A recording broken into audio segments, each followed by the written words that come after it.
Les animaux nous donnent beaucoup.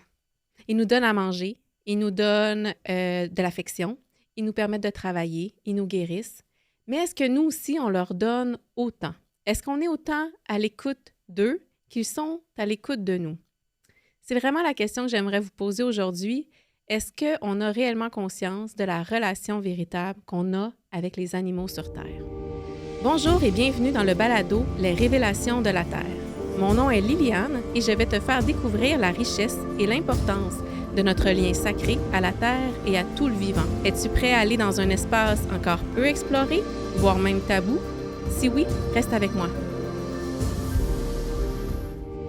En fait, nos animaux sont sur Terre pour une raison particulière. Ils œuvrent. On a juste à regarder les animaux sauvages. Ils savent très bien quoi faire dans la chaîne alimentaire pour assurer la perpétuité de la vie sur Terre. Même chose pour les insectes. Ils ont une mission. Des fois, on va les diaboliser, ils vont nous déranger, on va vouloir les tasser.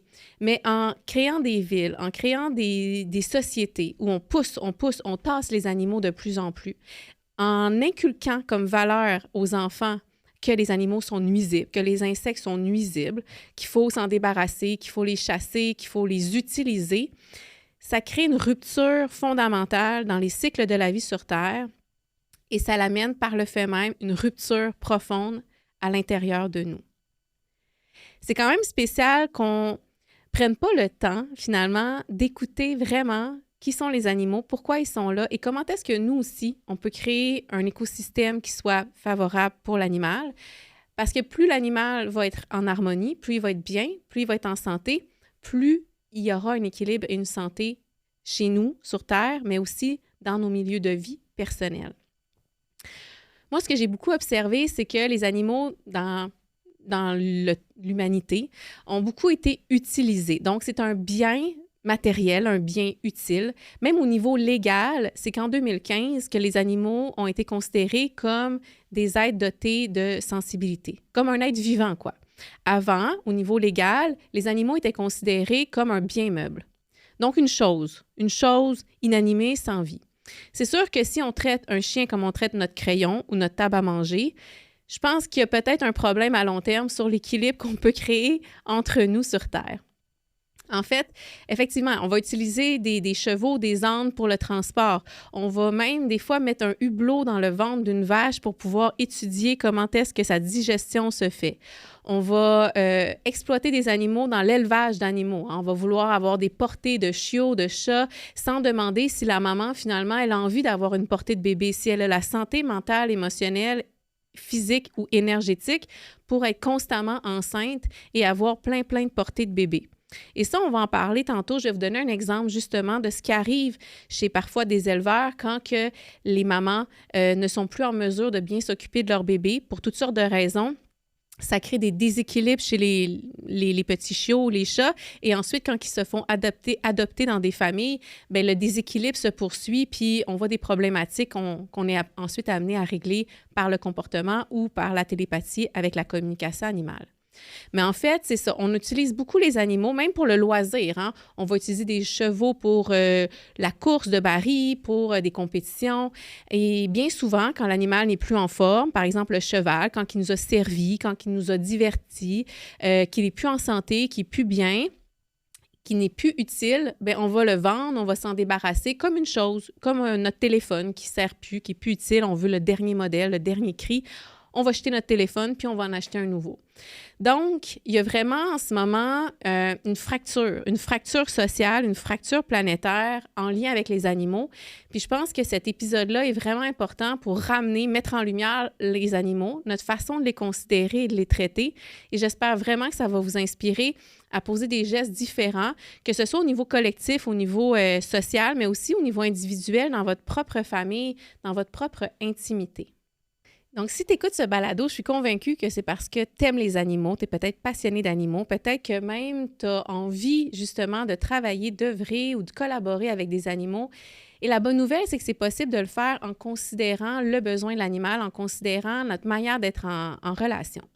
Tantôt, je parlais de l'importance de la mission de l'animal. Un animal est sur Terre pour une raison particulière et il y a une personnalité qui est unique aussi à lui. Donc, de pouvoir porter attention à qui il est réellement, c'est quoi son essence, c'est quoi sa personnalité, c'est quoi ses besoins, comment est-ce qu'il a envie d'œuvrer dans la maison ou dans la nature, ça va nous assurer qu'il va être en meilleure santé, qu'il va être heureux, qu'il va être épanoui. Puis un animal qui est heureux, en santé, bien forcément, ça nous rend, nous aussi, en meilleure santé et plus heureux. Je vous donne un exemple. J'ai une cliente qui m'avait contactée pour une communication animale parce qu'elle voulait utiliser son chien pour faire de la zoothérapie. Elle avait suivi son cours de zoothérapeute. Elle avait vraiment envie de servir l'humain, d'amener du bien-être à l'humain. Et comme elle aimait beaucoup les animaux, elle trouvait que c'était une mission qui était vraiment honorable. Par contre, elle avait des questionnements, elle avait l'intelligence de se demander, est-ce que mon chien, lui, a envie de faire comme métier, d'être thérapeute, en fait? Est-ce que mon chien aimerait ça, lui, faire de la zoothérapie? Et j'ai trouvé ça extraordinaire qu'elle ose le demander. Et je pense qu'on devrait aussi le demander à nos animaux pour l'élevage, pour quoi que ce soit du travail qu'on a envie de leur faire faire. Parce que oui, il y a des animaux qui vont avoir envie de ça, qui ont besoin de ça, ça les stimule, ça les passionne, ça les nourrit. Mais il y a d'autres animaux qui, pas forcément, ils ont envie d'être ailleurs, ils ont envie d'œuvrer d'une autre façon, exactement comme nous. Il y a des métiers qui vont nous stimuler, qui vont nous donner le goût de nous lever le matin, puis il y a des métiers qui ne nous donneront pas envie de nous lever le matin.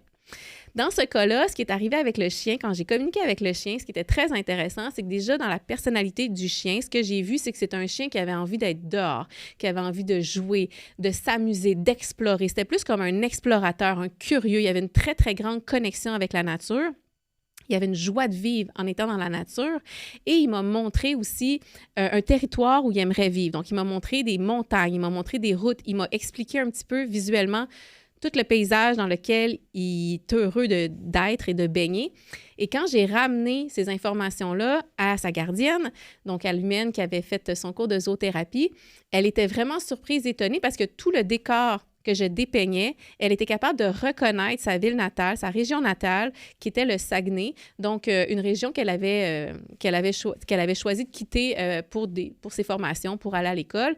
Et là, elle avait même pensé s'établir à Montréal pour sa carrière de zoothérapeute. Mais à l'intérieur d'elle, effectivement, il y avait aussi chez elle une envie, une poussée de retourner à ses racines, de retourner chez elle et d'être en nature. Donc, quand je lui ai ramené les messages de son chien, elle s'est beaucoup retrouvée aussi dans son chien. Elle a pu reconnaître d'où venait ce territoire-là. Et là, elle a compris que son chien n'avait pas envie d'être enfermé dans des bâtiments pour faire de la zoothérapie. Elle avait envie d'être en nature dehors et d'explorer et qu'elle aussi, elle ne se sentait pas l'envie ou le désir de rester dans une grande ville. Elle avait plutôt envie de retourner à la campagne. Donc, cette communication-là, la communication avec son chien lui a permis de voir où est-ce qu'elle était, elle, au niveau de son alignement et ses besoins, au niveau de la manière dont elle avait envie de servir.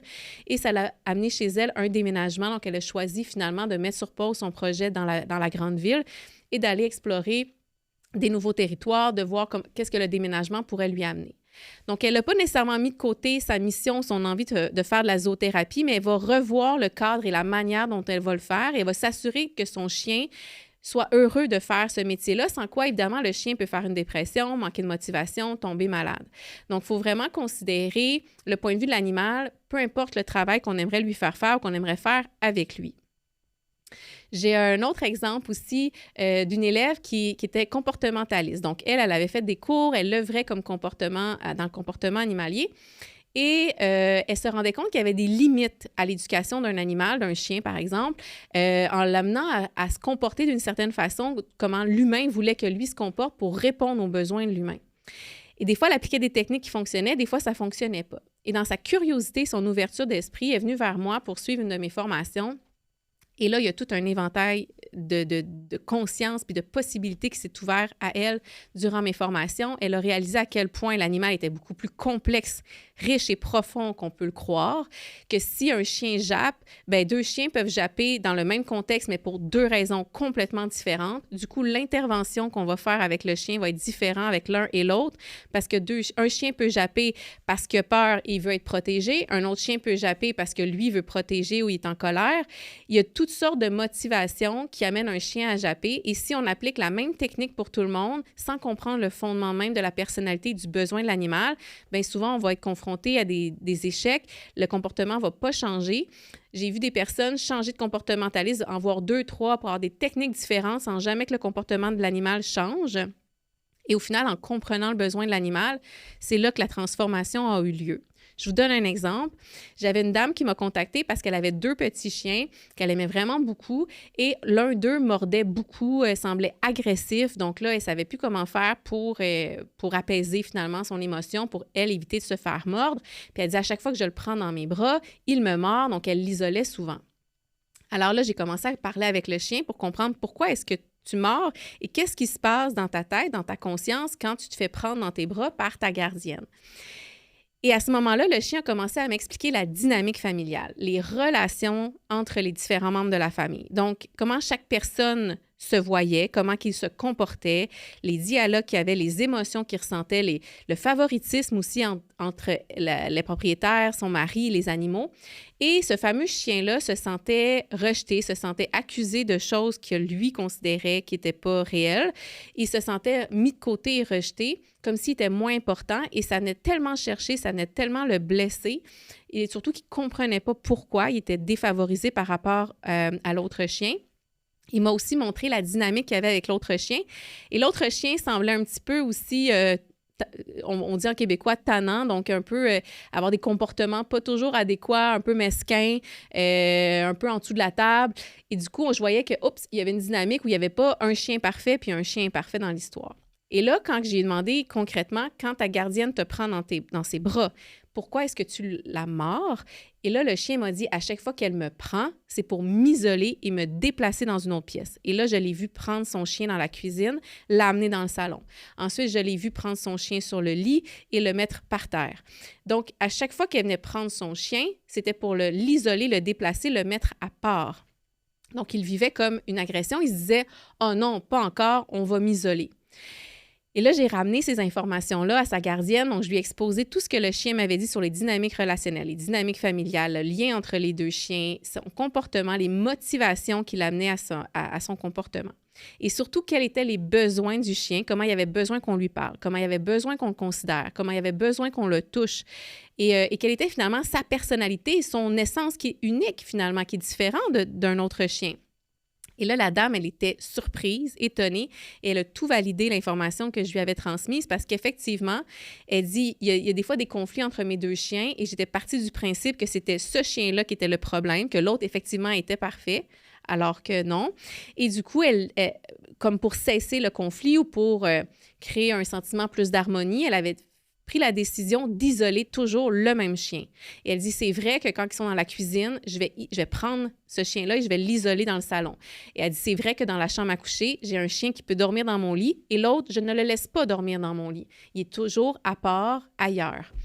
Donc, elle a pris conscience que finalement, elle pouvait être une actrice, finalement, ce déséquilibre-là, en comprenant peu ses chiens, en pensant faire au mieux, mais finalement, en n'ayant pas la perspective de l'animal et son point de vue, elle contribuait finalement à créer cette irritabilité, cette agressivité-là chez les animaux. Donc là, en lui nommant les besoins de son chien, en lui nommant qui il était vraiment, je lui ai fait des propositions et elle a appliqué les propositions, elle a modifié son comportement, elle a modifié comment elle parlait à son chien, comment elle le considérait, comment elle le regardait, comment elle gérait les conflits. Et là, elle s'est mise à voir que l'autre chien avait peut-être aussi une part de responsabilité dans les problèmes, elle s'est mise à voir les choses sous un autre angle. Et le chien a arrêté de mordre. Donc, à partir de maintenant, quand elle le prenait, c'était pour des liens affectifs, c'était pour créer un contact de peau à peau, c'était pour partager un moment ensemble. Et l'autre chien aussi a pu dormir dans le même lit qu'elle. Donc, en changeant sa perspective, elle a changé complètement l'harmonie de la famille. Donc, on a beau parfois vouloir casser un animal, le rentrer dans un moule, lui demander d'être ce qu'on veut de lui.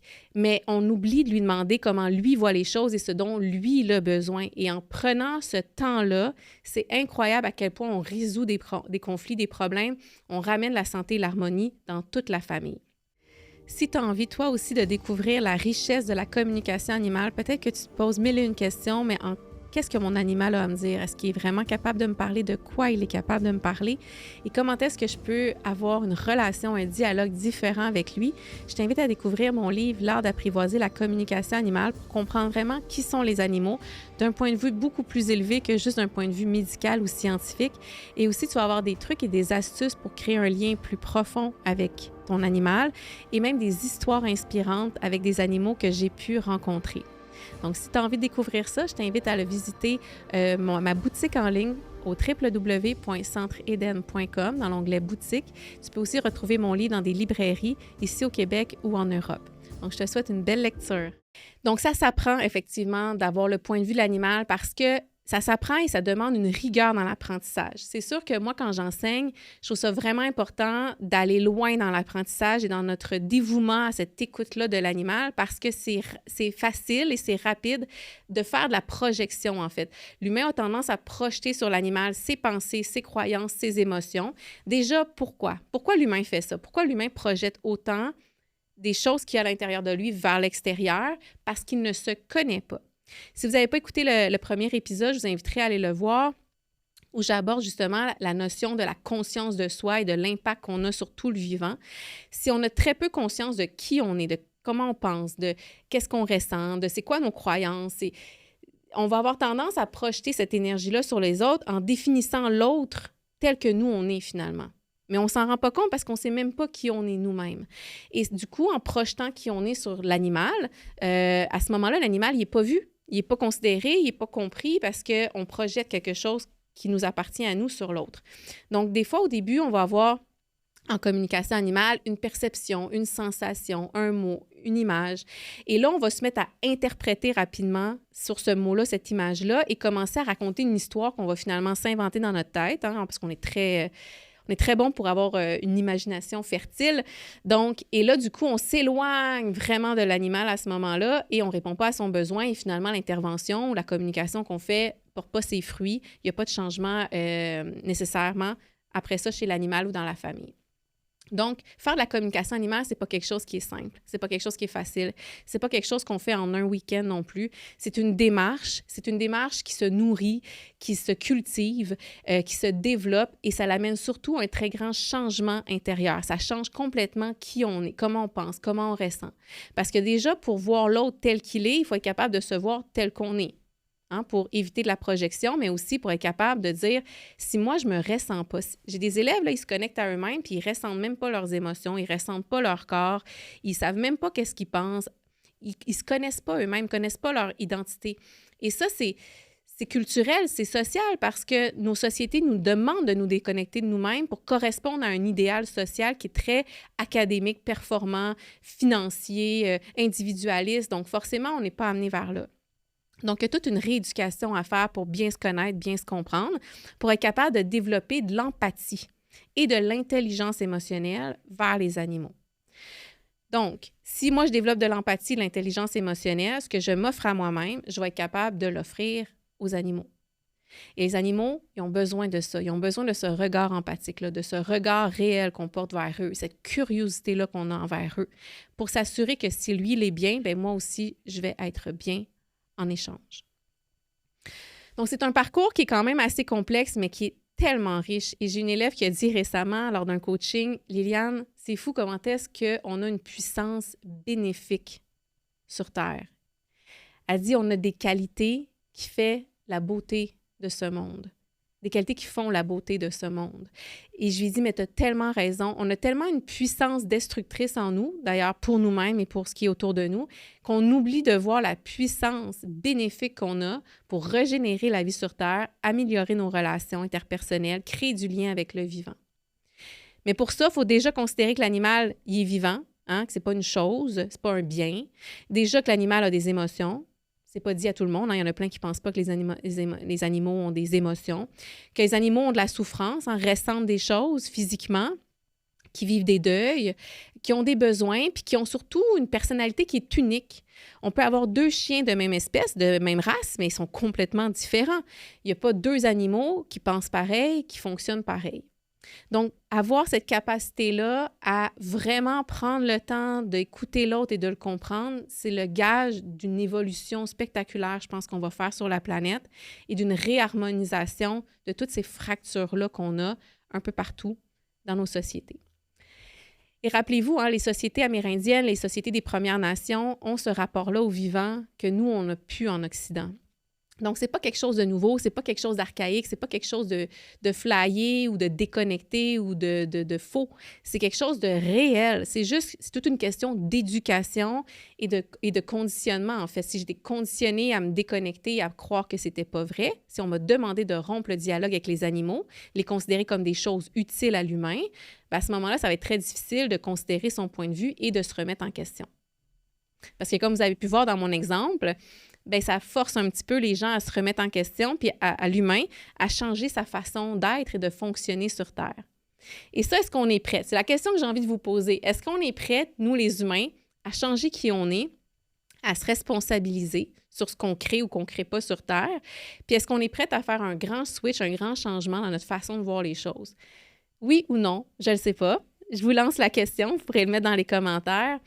Mais c'est vraiment important de se dire, est-ce que j'ai envie d'aller jusque-là? Et surtout, est-ce que vous avez envie de dépasser l'initiation à la communication animale? Avez-vous envie de dépasser les petits messages? Il me semble que je le comprends, mon chien. Il me semble que j'ai senti un truc chez mon chat, mais c'est pas clair. En fait, cette complexité-là, on peut l'approfondir, puis on peut aller très, très loin pour le bénéfice de tous. Je vous donne un autre exemple. J'avais une cliente qui m'a contactée parce que sa chatte, en fait, elle était très colleuse, toujours sur elle, et elle voulait savoir pourquoi elle me colle autant, est-ce que ça lui convient? Bon, elle voulait juste connaître un petit peu plus pourquoi elle avait ce trait de personnalité-là que son autre chat n'avait pas. Donc, quand j'ai communiqué avec cette chatte-là qui était très colleuse, j'ai commencé à lui poser des questions sur comment tu te sens dans la maison, comment tu te sens avec ta gardienne, c'est quoi ton histoire. Et à ce moment-là, c'est là qu'elle s'est mise à me dire que sa gardienne, c'était la personne la plus extraordinaire sur la planète. Déjà, elle avait vraiment une admiration pour elle, mais surtout, ce qu'elle disait, c'était « elle est la seule qui peut me comprendre ». Elle est la seule personne digne de confiance. Et ensuite, elle lui disait « tu ne pourras jamais en faire assez, tu n'en feras jamais trop ». Donc, il y avait une demande, une intensité dans l'énergie où la chatte demandait à sa gardienne beaucoup d'attention, d'affection, en disant « t'en feras jamais assez, t'en feras jamais trop ». Mais surtout, tu es la seule personne digne de confiance et tu es la seule personne qui me comprend.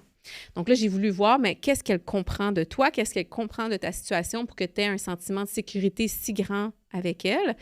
Et c'est alors qu'elle s'est mise à me parler de sa naissance, de son enfance. Et là, elle m'a dit que quand elle est née, sa mère n'a pas été disponible pour elle, elle ne l'a pas allaitée et elle n'a pas eu de contact de peau à peau avec sa mère. Donc, dès que le petit chaton est né, il s'est senti complètement seul dans ce que la chatte me disait, un vide sidéral, une espèce de sentiment d'être un électron libre, avec tellement de carences et de manques affectifs, physiques, de nourricier aussi.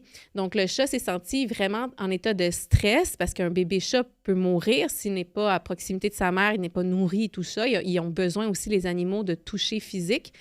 Donc là, j'ai dit, wow, c'est parfait, je vais rendre ces messages-là à la gardienne.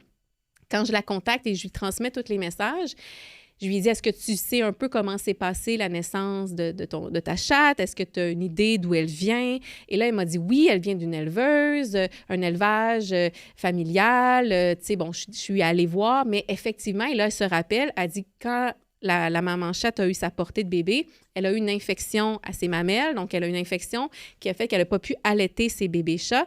Et du fait qu'elle était malade et qu'elle n'était pas bien, elle ne s'est pas occupée de ses chatons, elle ne leur a pas donné d'amour, d'attention, d'affection, de peau à peau et surtout pas de lait non plus.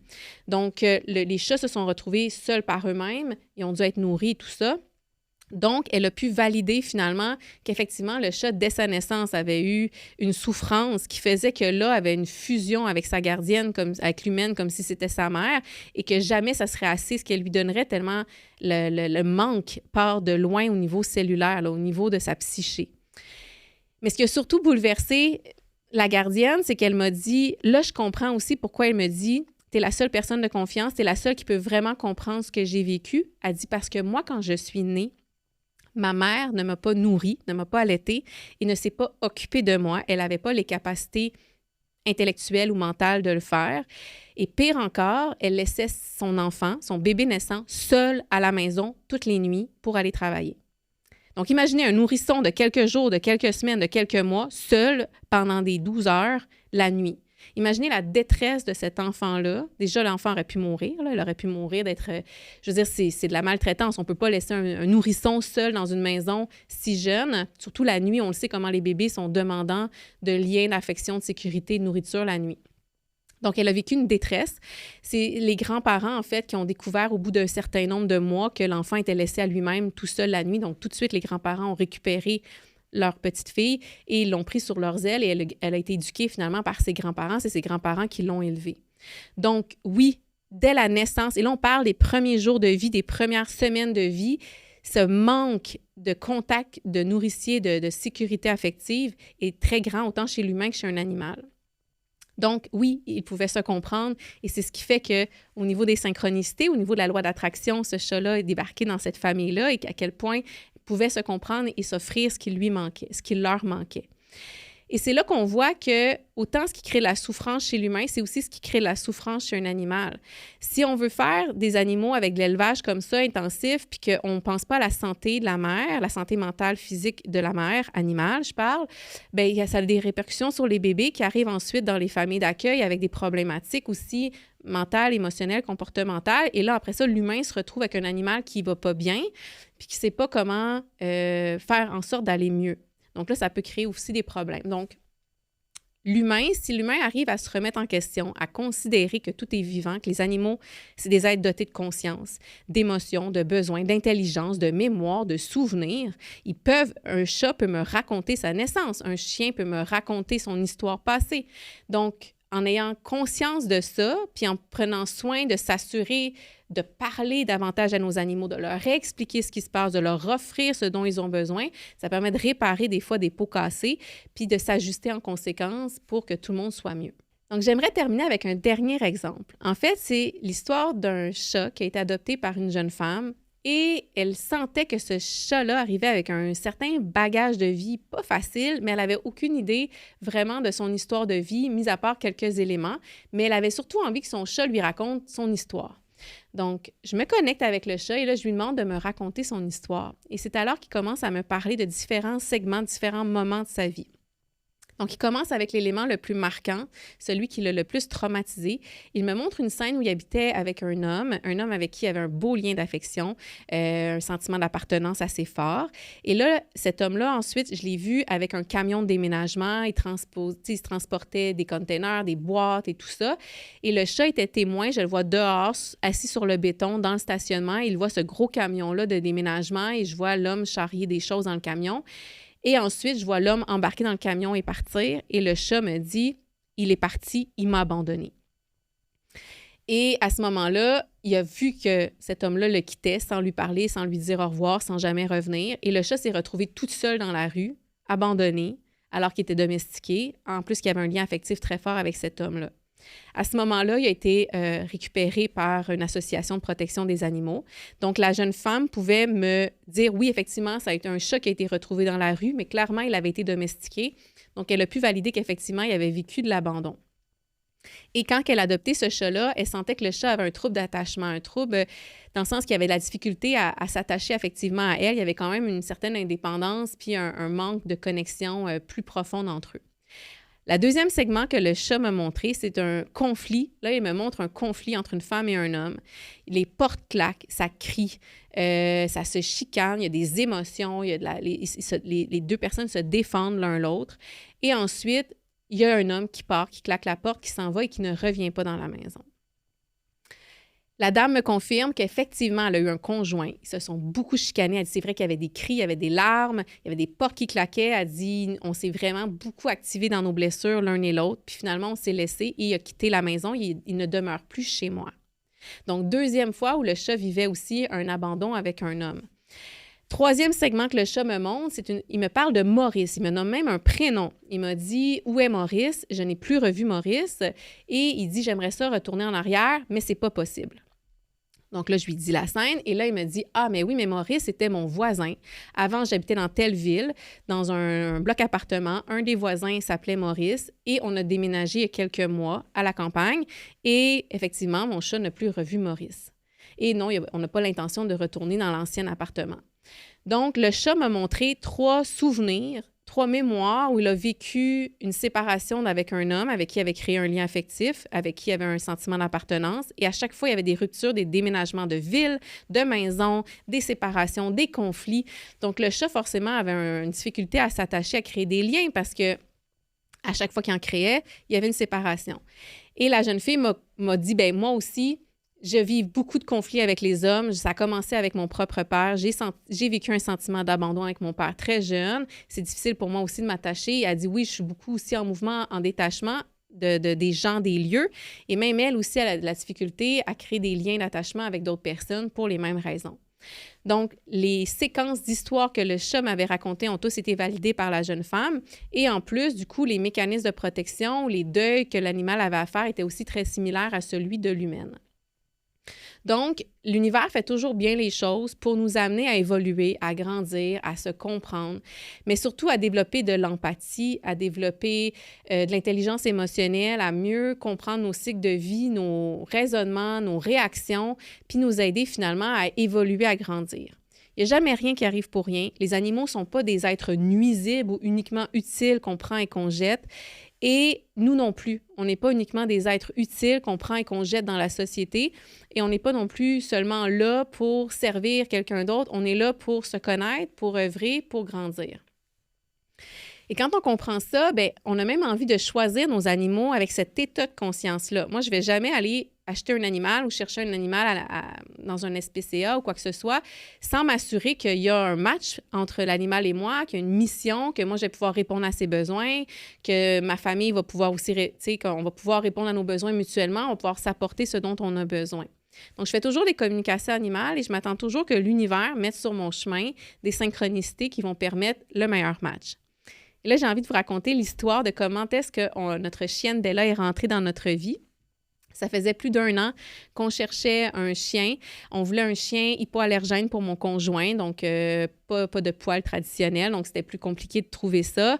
Je regardais dans certains éleveurs, on allait voir un peu partout, mais ça cliquait pas, il n'y a rien qui marchait, je le sentais pas. Donc, on n'achetait aucun animal. On n'était pas borné à « je veux cette race-là à ce moment-là, avant telle date, je veux que l'animal ait tel âge ». Je ne suis pas du tout dans ce type de valeur-là. Je veux plutôt que nos âmes, nos consciences, quand ils se rencontrent, bien, que ça soit une vie qui soit harmonieuse entre nous tous. Donc, j'ai laissé les choses se faire tranquillement en laissant aussi le soin de l'univers de nous guider dans la bonne direction. Un matin, mon conjoint se lève. Mon conjoint est très rationnel, très pragmatique, très mathématique. Donc, rarement, il se rappelle de ses rêves. Et là, il se lève un samedi matin, il descend, il vient me voir, il me dit « J'ai rêvé qu'on adoptait un chien à l'animalerie ». Et là, je dis « Ah bon, à l'animalerie? » Je dis « J'aurais jamais pensé adopter un chien à l'animalerie. Je savais même pas qu'il y avait encore des animaux dans les animaleries à l'époque. » J'ai dit « Ah bon, OK, c'est intéressant. » Puis là, je fais comme « Ah, c'est bizarre que mon conjoint ait rêvé à ça. Il y a sûrement un chien quelque part qui nous attend. » Je laisse ça comme ça, on fait rien. 1 semaine plus tard, samedi matin encore, mon conjoint se réveille, il descend et là, il est en colère. Et là, il me parle, puis là, j'ai rêvé, là, il faut qu'on aille chercher le chien. Et là, je le regarde dans tous ses états, je dis, mais qu'est-ce qui lui prend? Pourquoi il est dans ces états émotionnels-là? Qu'est-ce qui se passe? Mais je dis, OK, il se passe quelque chose qui nous dépasse. Dans l'énergie, il y a de la vie, il y a de l'information, il y a de l'existence avant même qu'on le voit dans la matière. Donc, forcément, mon conjoint a perçu quelque chose qui était réel, même si on n'a pas encore les preuves. Donc, j'ai dit, il faut qu'on investigue. Qu'est-ce qu'il a ressenti? Qu'est-ce qu'il a vu? Quel message qu'il a reçu en rêve? Je dis, bien, écoute, on va prendre le bottin, puis on va regarder, on va appeler les animaleries, puis on va voir s'ils ont des chiens. Donc, je cible une première animalerie dans mon village. Et là, je contacte l'animalerie et je leur dis « Avez-vous des chiens? » Elle dit « Oui. » Je fais « OK, avez-vous des chiens hypoallergènes? » « Oui. » « OK. Bon, mais est-ce qu'on peut venir le visiter? » « Oui. » « OK. » Fait que là, je regarde mes enfants, je regarde mon conjoint. Est-ce qu'on va visiter un chien aujourd'hui? C'était pas prévu dans mon horaire d'acheter un chien aujourd'hui, mais bon, on va y aller. Donc, on se rend à l'animalerie, on arrive devant le chien. Tout de suite, mes enfants ont couru vers le bon chien. Il y en avait plusieurs, là. Ils ont été vers ce chien-là, qui était le seul chien hypoallergène de l'animalerie. Et quand ils ont ouvert la porte pour qu'on puisse le rencontrer, notre chienne Bella, elle a tracé, elle est partie à courir, elle m'a esquivé, moi, mes enfants, elle est allée directement vers mon conjoint. Elle s'est assise à côté de mon conjoint et ça a été le coup de foudre instantané. Ils s'étaient retrouvés, ils s'étaient rencontrés. Ça fait 6 ans qu'ils sont ensemble, ils sont inséparables. Notre chienne, elle va bien, elle est en santé, elle est complètement en phase avec notre famille, on est complètement en phase avec ses besoins à elle aussi. C'est vraiment un match qui a été extraordinaire, qui a été parfait. Donc, c'est vraiment important d'être à l'écoute des synchronicités que la vie va mettre sur notre chemin pour toutes nos rencontres, que ce soit amoureuses, amicales et même animalières. Un autre exemple que je vais vous donner, c'était pour notre chat. En fait, ma fille aime beaucoup les chats, mais elle a des besoins aussi. Tu sais, quand je vous parle qu'il faut écouter les besoins de l'animal, écouter les besoins de l'humain, ma fille a des besoins affectifs aussi avec les chats. Donc, elle aimerait ça avoir un chat qu'elle peut câliner, avec lequel elle peut dormir. Tu sais, dans le sens qu'elle elle serait moins heureuse d'avoir un chat qui est toujours à l'extérieur qu'un chat sauvage qui est jamais dans la maison, finalement. Fait que je me suis dit, bien, ça va être important, s'assurer de trouver un chat qui correspond aussi, qui a les mêmes besoins que toi, pour s'assurer que ce soit un bon match. Mais bon, on reste comme ça, on n'envisage pas du tout d'acheter un chat. Et là, il manque la nourriture, donc pour ma chienne Bella. Donc, on va à l'animalerie chercher de la nourriture. Et à ce moment-là, au moment de quitter l'animalerie, j'entends, par guidance, tourne à gauche, regarde vers ta gauche. Donc, je me tourne vers ma gauche et je vois un chat dans une cage. J'avais même pas vu qu'il y avait des chats dans des cages au moment de rentrer à l'animalerie cette journée-là. Et là, ça me dit, va le voir. Donc là, je me rapproche du chat, je vois le chat et là, je commence à communiquer avec lui. Et là, ça me dit tout de suite, c'est votre chat. Et ça fait 1 seconde que je suis devant lui, que je communique avec lui, on échange des choses et je sais tout de suite que c'est le bon chat. Et là, je suis étonnée aussi, je n'avais pas prévu acheter un chat cette journée-là. J'appelle mon conjoint, j'ai dit, j'ai trouvé un chat à l'animalerie. Ça me dit que c'est le nôtre. Est-ce que tu es d'accord qu'on achète un chat? Et là, ma fille était avec moi, ce qui est assez rare qu'elle vienne avec moi acheter de la nourriture aussi. Donc, tout de suite, on a senti que c'était lui. On a pris ce chat-là. C'est un chat de la SPCA qui avait été mis dans une animalerie pour libérer un peu les locaux de la SPCA. Ce chat-là est arrivé chez nous. C'était un chat qui arrivait de la rue aussi, un chat qui avait été abandonné, qui était jeune, il y avait quelques mois seulement. Et moi, j'ai un chien chez moi, j'ai des enfants, j'habite en forêt. Il faut aussi que le chat corresponde un petit peu à ce que j'ai à lui offrir. Et là, quand on est arrivé, les comportementalistes félins vous diraient, il faut que tu mettes le chat dans une pièce isolée pendant 2-3 semaines, il faut que tu fasses ci, il faut que tu fasses ça. Tu sais, des règles très strictes qui seraient pour tous les chats, finalement. Bien, moi, comme je communique avec les animaux, bien, je vais adapter mon intervention, mon comportement, en fonction de l'animal, de ce qu'il me dit et de ce qu'il comprend. Donc, ce que j'ai fait, c'est que oui, on a isolé notre chat pour la première journée dans la chambre de mon fils et j'ai commencé à communiquer avec le chat. Et tranquillement, en communiquant qui il est, c'est quoi ses besoins, c'est quoi ses peurs, c'est quoi sa compréhension de ce qui lui arrive, de son environnement. J'ai pu lui parler de nous, lui parler de moi, de mes enfants, de mon chien. 24 heures plus tard, notre chat sortait de la chambre pour aller explorer toute la maison. Puis au début, il crachait sur mon chien. Évidemment, il avait peur de ma chienne, mais j'ai parlé de qui était Bella. Et j'ai dit à Bella qui était Lou, le chat. Au bout de 3 jours, il se faisait des câlins, mon chat et mon chien. Mon chat ne crachait plus du tout sur notre chienne.